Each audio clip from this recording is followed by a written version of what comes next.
Want to stop juggling spreadsheets, calendars, and a dozen apps just to run your rentals?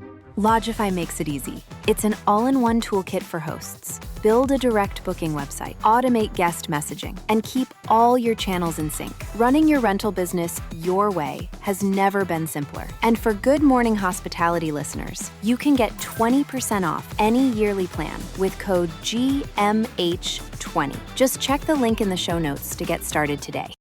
Welcome to Good Morning Hospitality, your one-stop shop for the latest news, noteworthy trends, and thought-provoking discussions across the industry. From hotels and short-term rentals to all things travel and hospitality, you'll find each episode equips you with the information that you need to start your week. Join us on Good Morning Hospitality every Monday, wherever you get your podcasts. Good morning, Damien Sheridan. How are you?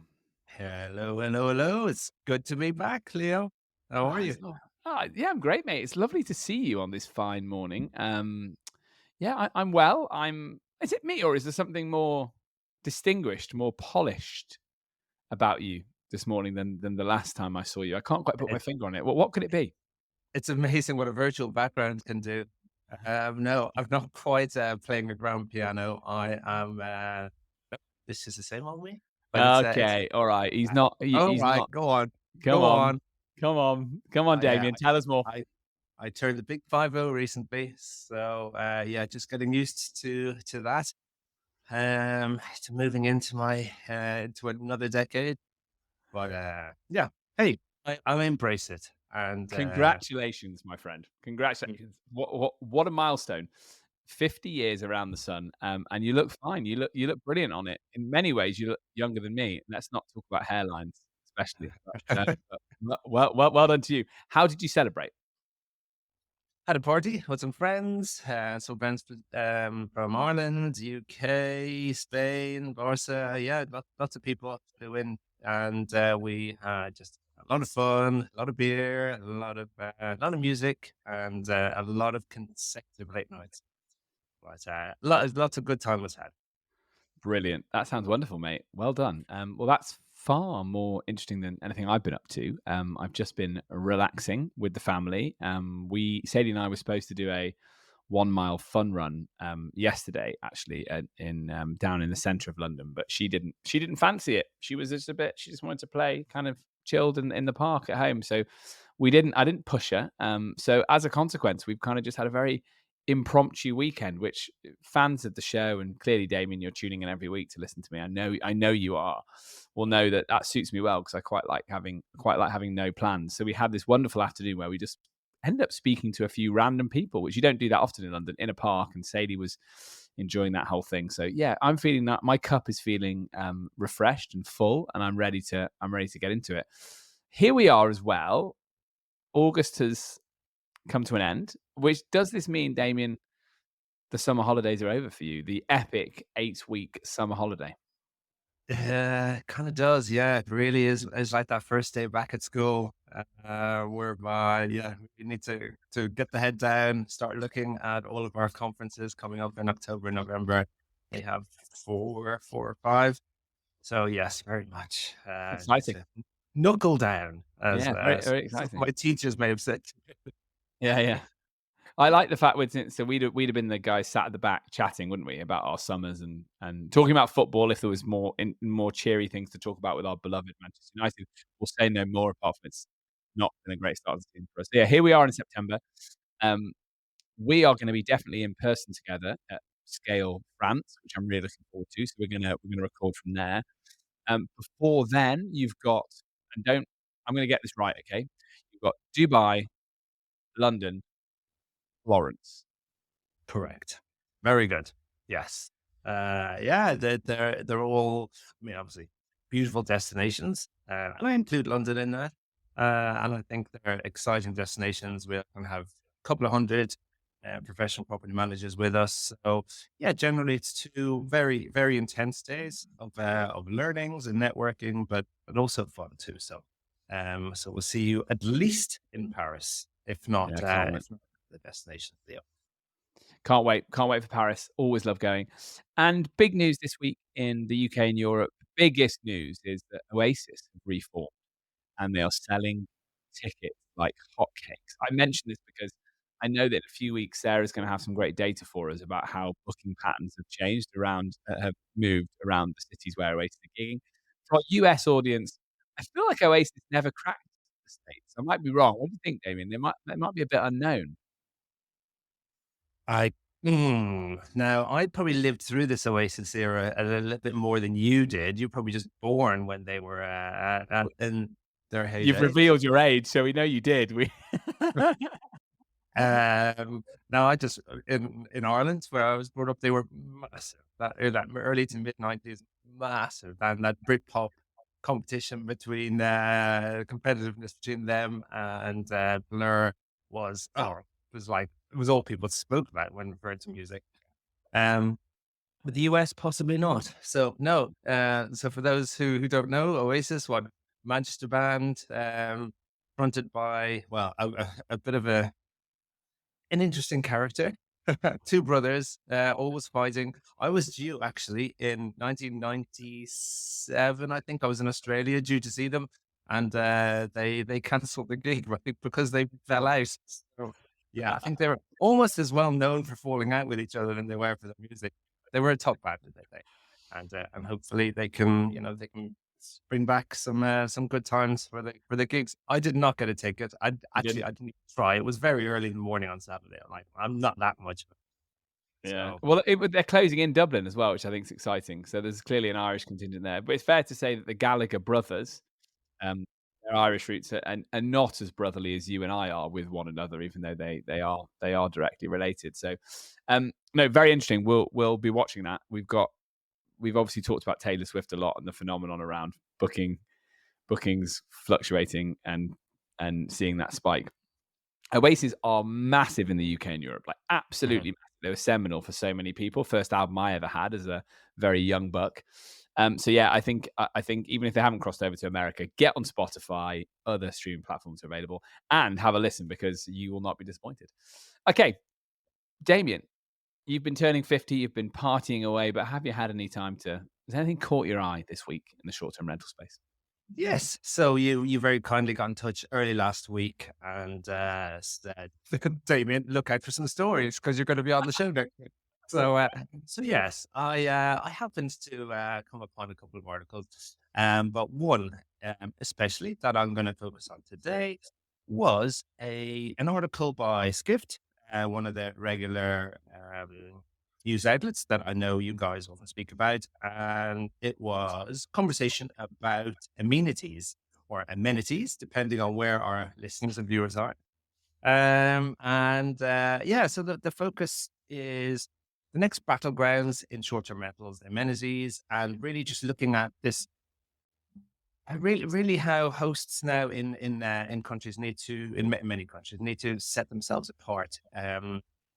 It's more than just a head on a bed. It's about providing more amenities and really standing out as the host manager. So the article was an interesting one in that it focused kind of primarily on the luxury market and certain amenities like hot tubs, pools, pickleball courts, etc. Like these certain things that you can add to your especially luxury or large group properties to set yourself apart to get those bookings, and that this is kind of what's needed now and almost expected of you.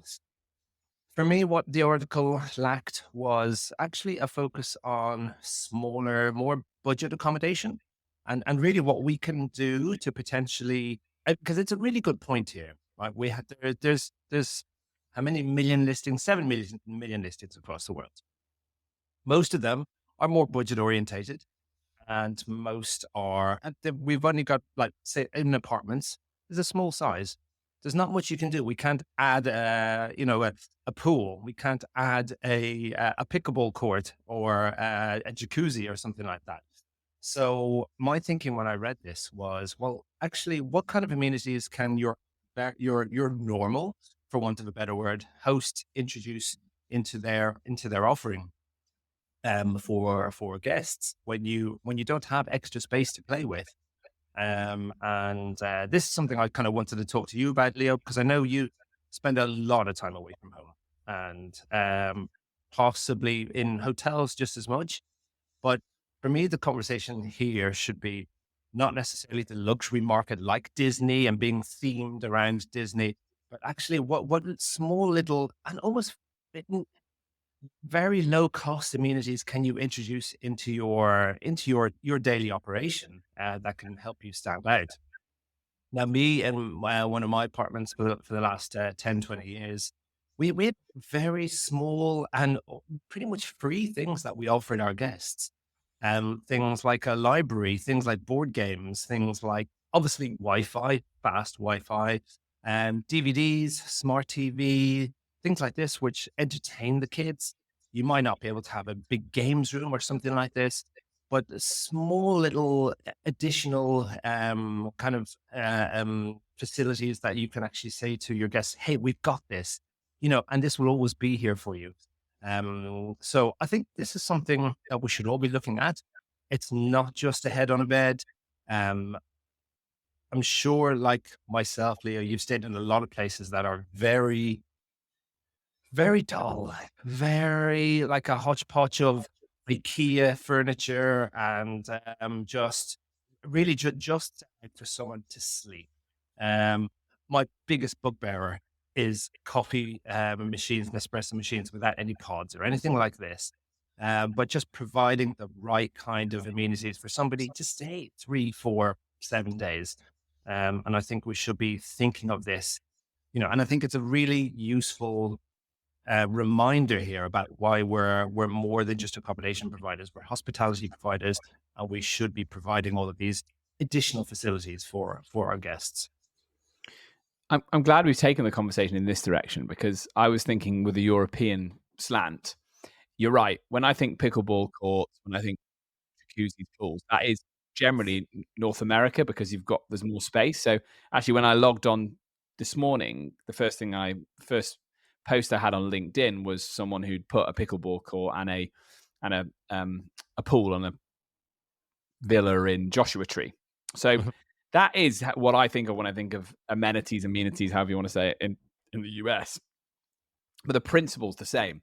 So in the UK and Europe, I think that can be, I don't know, standalone baths, like copper baths, and things that are very aspirational. So thoughtful design and style that we speak about quite a lot. And there was a quote in the article from our friend Dave Krause talking about how it's no longer a list it and they will come industry by any means. And I thought that was just a really important thing to take note of. We're going to go through the European numbers later in the show. And one thing that is constant month over month is supply growth coming into the market.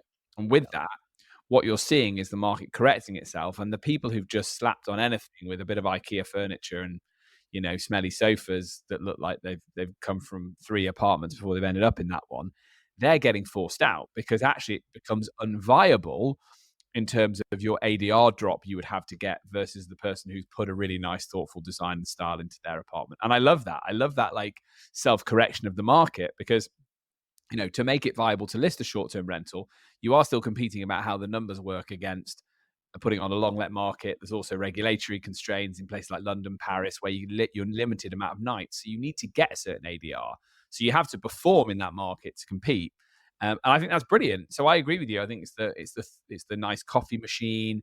It's anything you can do to kind of nod to where you are. So I think that's it. Having a really nice library of books about your local area. And you don't just have to have space. You don't have to have space for a games room to think that this is relevant to you as a host. Mm-hmm. It is about the small touches as well, and that will move the needle for me. So when we're looking, and I did actually have a really nice experience on the South Coast last year for my parents' anniversary, where we got my brother and his kids and my family together, and we picked it because there was a games room and a ping pong table and a pool table. So none of that was particularly expensive. It was just a room that they'd assigned for games that the kids really enjoyed, and that's why we picked it, because we knew that they'd be bored with just us sat around drinking and being adults the whole time. So it goes back to thinking about who your guest is in your property. So are you trying to attract families? Damien, a lot of what you've done in your career is talk about the book direct movement, right? Focus in on who your guest is to try and get them in. If it's a couple, staying in a lodge in the forest, yeah, put a nice sort of hot tub outside it, because that's going to be really nice and aspirational for them to think, we've come out of the city, out of the concrete jungle. This is really nice. I'm sat in a forest in a hot tub. What an amazing weekend. So it's being thoughtful, it's being tailored, and just laser focused on who your visitor might be. Yeah, I think this particular article and our friend Dave Krause had mentioned a couple of specific demographics within the short-term rental industry. The families being one, the wellness industry, which is emerging hugely, and adventure travel. But the thing is with families, as we know, if your kids are happy, everyone's happy. And that's it. And if you can entertain the kids, or they can entertain themselves, ideally, then, you are very likely, if you're going back to that destination, why would you not choose the same place again? I have stayed we go to a destination on the south coast of the UK quite regularly. It's not Brighton, might I add, because we spend a lot of time in Brighton. But it's someone I know quite well. Got 30, 35, 40 properties even, but every one of their properties is the same IKEA furniture, the same utensils, same lack of amenities, really. And, other than the fact that I like to give her business, and I like to, she has a monopoly in this particular town anyway, I would not go back to this place because there's nothing to stand out. And I feel that there are a lot of professional property managers in our industry who really just provide the essentials and are not thinking about the additional, the extras for that experience. And so that's why I just thought this article is a useful reminder that, we're thinking of hospitality, we're thinking of the direct bookings, obviously, the chances of somebody potentially coming back, and remembering who you are. So, yeah. And I think you can have a bit of fun with it, right? Like, you might not, if you're building your dream house for you and your family, put a standalone bathroom in the corner of the bedroom, because actually it's impractical. How often are you going to use it? But the cost associated with building a short-term rental in that way doesn't have to be any higher than building it the more conventional way, but you're just having fun with it. And you will see the benefit, I think, in ADRs. Looking at this data and other data we've seen, it's clear that people find out what they're looking for. Otherwise, I might as well just go and book a hotel, right? Like, we always talk about this. You and I end up talking about this quite a lot. We both travel a lot for work. So what sends me to the hotel versus the short-term rental? It has to be competitive around the fact that I know I'm going to get something else that the hotel is not able to give me. And a lot of that is like great art, authenticity of a beautiful property, nice balcony, nice terrace, anything like that, right? I'd always go and stay in a Paris apartment. Hopefully we'll do that when we are together for Paris scale. I'd go and stay in that Paris apartment. It had a beautiful terrace and a place I could have a glass of wine and, all that aspirational stuff. So it's possible to get me out of that environment, even if I'm just staying for 2 nights on my own. So again, I think I agree. But again, I think it's a really interesting evolution of the short-term rental industry. And I'm thinking with my One Fine Stay hat on from 2011, 2012, when we were trying to grow that business around London. It was, as Dave said here, it was a little bit list it and they will come. There might have only been 10 to 20 short-term rentals in Notting Hill, for example, at that time. And now there's going to be hundreds. So stiff competition indeed. Okay, perfect. Thank you, Damien. Before I go on to talk about the numbers, we haven't got Sarah. Shout out to Sarah, who's in the Alps having a wonderful time. She said, actually, I don't know. She said she would send photos, but she hasn't. So clearly, she's forgotten about us. She's having too much fun hiking in the Alps. But that sounds wonderful. So we'll get that from her when we get back. So we would like Sarah to do the numbers, but I'm gonna go through them and hopefully not butcher them too much. The other thing to focus on, which caught my eye this week, and it's quite American focused, but forgive me, European listeners. VR Nation appoints Heidi Henriksen as executive director. Now, VR Nation, formerly known as the NWVRP, so that's Northwest Vacation Rental Professionals Alliance, reformed. They've now got organizations all over the country, associations all over the country. Heidi is a real expert in this, and I think this is a really exciting appointment for the industry. I'm really excited to see what she can do for the I guess not exclusively, but more lean towards the RBO market. So the individual host having representation. Heidi's all about that. I think this is cool. I think this is a really exciting. Do you know Heidi, Damien? Yeah. Spoken several times online in her capacity as working with Astro. And so we had collaborations with the Book Direct show a few years ago. And I met him once, I think it was in Vegas at one of the Burma international shows.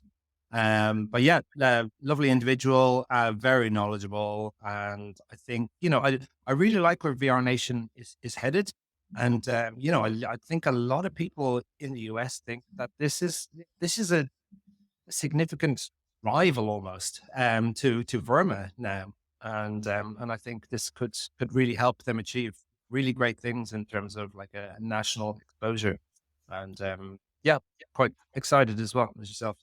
I think that's right. I think it is, as the technology gets better and it's easier to manage 2 or 3 listings more passively alongside a full-time job, which has got nothing to do with the industry, or people are dipping their toe and using this technology to grow and scale in a different way. There is a growth in this crowd that probably wouldn't associate themselves with Verma or see Verma as being traditional property managers who've been in it for 30 years. So I agree. I think it's one to watch, and they they host some really interesting conferences. Yeah. So yeah, we'll keep an eye. Okay, great. Let's look at the numbers. Summer's over. We've got Damien back. He's decided to grace us with his presence, so we know it's time to review what's been and gone. And we're saying strong July in 2024 in Europe, but the first ADR decline in 20 months, which is interesting. So July demand in Europe, demand remains strong, with total demand reaching 57.6 million nights, which was a 17.7 increase year over year. To match, and I think this is probably driving a lot of the ADR movement, available listings hit a new high of 4 million, which is a 15% increase year on year, 5% in June, maintaining a positive occupancy rate of 68%. Okay, ADR and RevPAR decline. This is interesting. Despite high demand, average daily rate declined by 1.5% year on year, which led to a 1.2% year over year decrease in revenue per available rental, which is RevPAR. So slightly down. There's a trend. There's 20 markets in Europe that have been highlighted here in this article. It's directly from AirDNA, I should have said. And if you go right to the bottom, you've got decline in Greece and Croatia, which is really interesting. So ADRs are down nearly 10% in Greece, nearly 8% in Croatia. And then conversely, they're up nearly 14% in Denmark. Anecdotally, it felt like everybody was going to Greece and Croatia a couple of years ago, but maybe we're seeing a slight trend of people moving away. Any thoughts on that, Damien? So my main experience of dealing with property managers is in the UK. Now in the UK, it's been a desperate year weather-wise. And I work closely with Steve Taggart of Brighton Getaways, and he wouldn't mind me saying the weather has affected their business significantly. And I know from having spoken to others across, especially in coastal areas, it's their business has suffered significantly because of the weather, and because I guess people generally going back to Mediterranean countries and flying, and that travel being easier and quite affordable. So, and I know ADRs have been significantly down, much more so than this article, AirDNA article actually suggests. And that's a real struggle for a lot of property managers to try and keep that under control and not to be, a race to the bottom. So I think this is very indicative, certainly of the UK, but also from conversations I have at our shows as well, with PMCs in other European countries, especially Mediterranean countries. So yeah, I mean, not great. It's no great surprise though. We know things are struggling, and the industry is struggling in the US. So yeah, I mean, one to keep an eye on. But what do you think, Theo? I think it's interesting. I think you might be right. I hadn't thought about it from that angle. people, because this is 2023 versus 2024 as well, so there might still be a little bit of nervousness around flying abroad, and it might have still been more expensive as the airlines were getting themselves back up and running.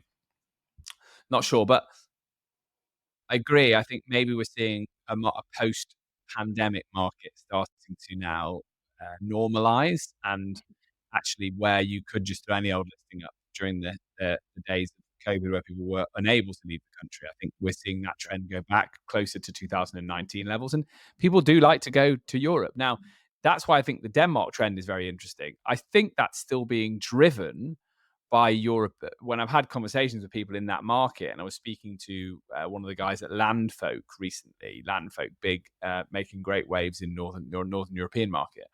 They're still seeing that powered by German guests and Northern European guests. So clearly they're thinking of going north, not south. But it is just really interesting, unless all the Germans have decided to go to Denmark instead of Croatia. Maybe it's that simple. Very interesting in that table as well is little cheeky win for Ireland, Damien, which it's rare to see Ireland above England in any sort of table. So congratulations. Maybe you should screenshot that and put it on your screensaver. Look at that. Ireland above the UK. UK down 0.4 and Ireland up 1.4. So congratulations. Well, also, I think this could be indicative of how Ireland's figures have been down in the last couple of years, and a couple of years very significantly. So it's probably just a little bit of a rise. But I think it's no one wanted to go to Europe because you weren't involved in the Euros. So everyone just stayed at home. How about that? It's too easy, isn't it? It's too easy to get him, guys. It's too easy. Okay, so that's interesting to me. Alongside that sort of slight ADR reduction, and overall it comes out to say 1.5%, is the Olympic effect on Paris. We were talking about this. We talked about this a lot, so I don't want to labor the point, but we're seeing here that outside of central Paris, ADRs are down 5% in France, which is against the trend of what's been happening in Spain and Italy. You could maybe put this down to the Olympics. France is Europe's biggest short-term rental market. Obviously, ADRs were a lot higher they were higher than average in France, and the supply available was much higher. So we had a lot of visitors coming in to Paris, and ADRs were around 290 euros per night in the centre and around 170 euros per night in the suburbs. So good, not astronomical, which is good for customers, which means more people can afford to come in and watch the Olympics. But the story outside of Paris is the opposite. And I wonder, 2025, if we're going to start to see people who like going to France booking again, and people were potentially put off going to France around the time of the Olympics for fear that it would be more expensive or it'd be harder to navigate what was going on logistically. So yeah, I still think the jury's out, but my view is maybe a country like France and a city like Paris doesn't gain all that much from hosting an Olympic Games because it's already got a real good core of tourists that want to be there.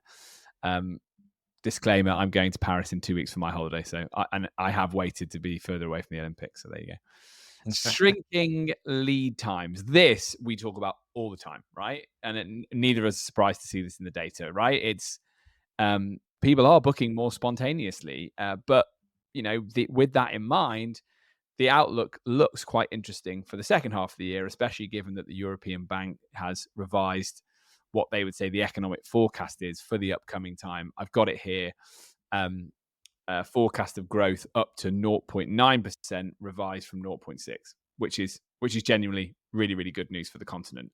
So again, with that in mind, the fact that people are booking less far in advance, I think we can expect to see people coming out of it in the second half of the year, and hopefully next summer being much better. Because as you say, Damien, it has been a bit of a grotty year in certain areas, and I think there's been uncertainty. Now we've got a lot of the elections out of the way in Europe and the UK, and a bit of stability in the economy. Hopefully now we can see trends go in positive ways for 2025.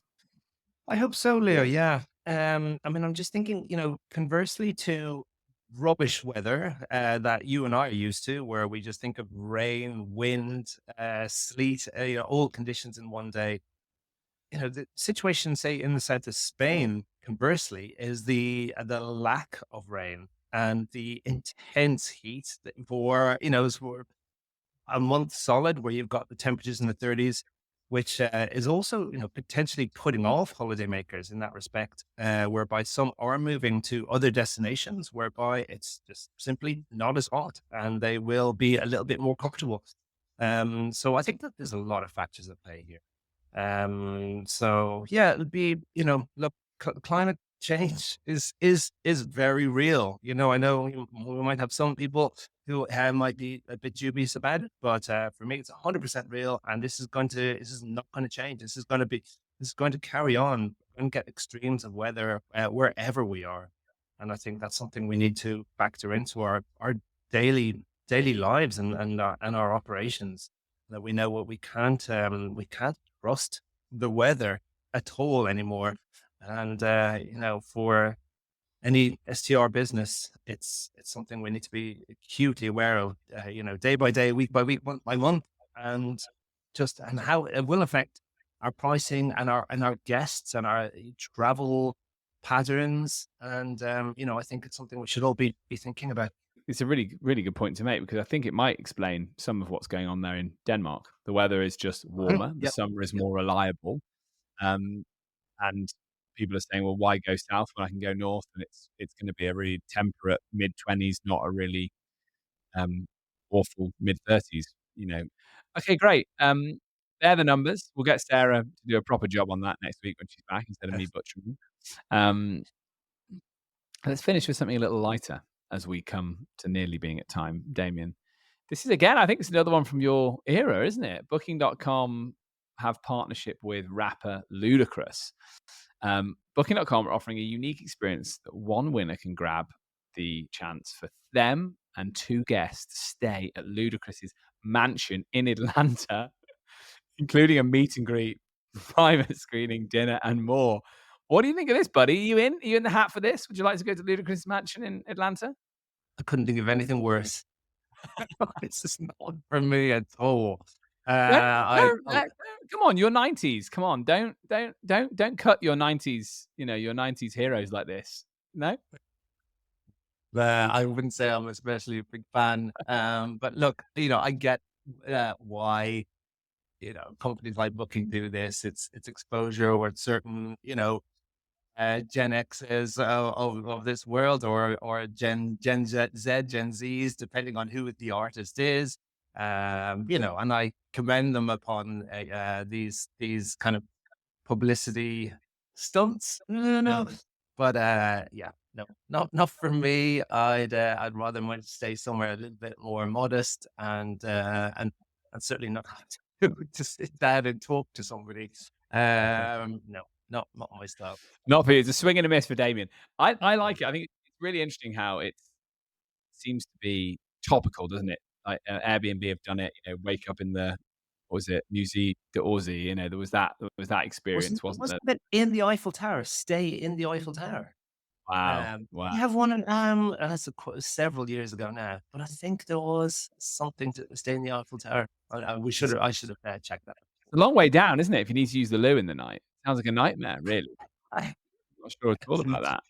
But there you go. Yeah, no, I think there's this sort of headline grabbing experiences. Really interesting. I guess it is perhaps a sign of the times. These OTAs trying to widen their reach. But Booking.com, it's a not too thinly veiled play for the American market, which they've been after for years. Anecdotally, I speak to property managers in America who reference Booking.com more than they did 18 months ago, 2 years ago. Oh. I know their CEO is based in the US as well. So I think it's, in that respect, it's working. It's making a splash. I know they had a lot to do with they did a big Super Bowl article, didn't they? Big Super Bowl advert. So I think it's quite old school, like brands making a lot of noise and promoting and doing these things instead of just relying on search. So I do think that's very interesting. And it ties in as a little bit of a challenge to Airbnb's experiences thing, right? Like, here you are going to Ludacris' mansion for dinner and the meet and greet. I might go for it. I might enter. I just won't invite you because clearly you're not interested. I actually didn't even see, how does one enter this competition? Notes later after the show. We'll have to find out, won't we? Let's go through the whole thing. Let's do it.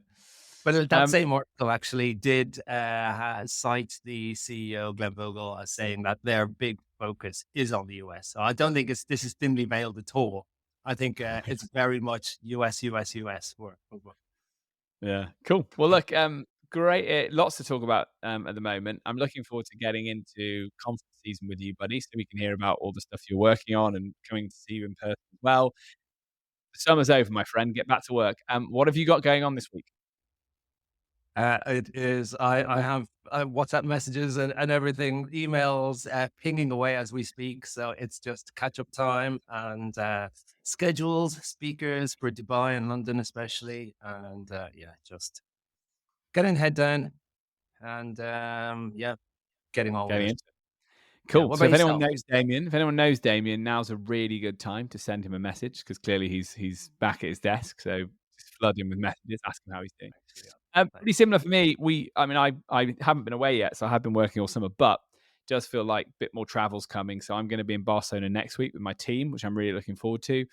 And then not long after that, Phoenix, and then Miami. So yeah, this is busy time now up to Christmas. So yeah, again, really looking forward to it. I love being on the road and meeting people. Yeah, I'll even put you in that bucket. You know, Oh, I'm on it, Leo. I'm on it. Occasionally. All right, gang, that's it. If you've enjoyed the show, hit like, share, subscribe in all the usual social places. Please, as well, if you've got anything you'd like us to cover that's going on around Europe, reach out to us directly. Damien, are we going to get you a bit more this autumn? Why not, Leo? Why not? It's always fun, and you can't let the ladies monopolize the whole thing. We need some male balance here. So count me in. There you go. You heard it here first. We've got Damien in for a bit more over the autumn. All right. Until next time. Thanks for joining.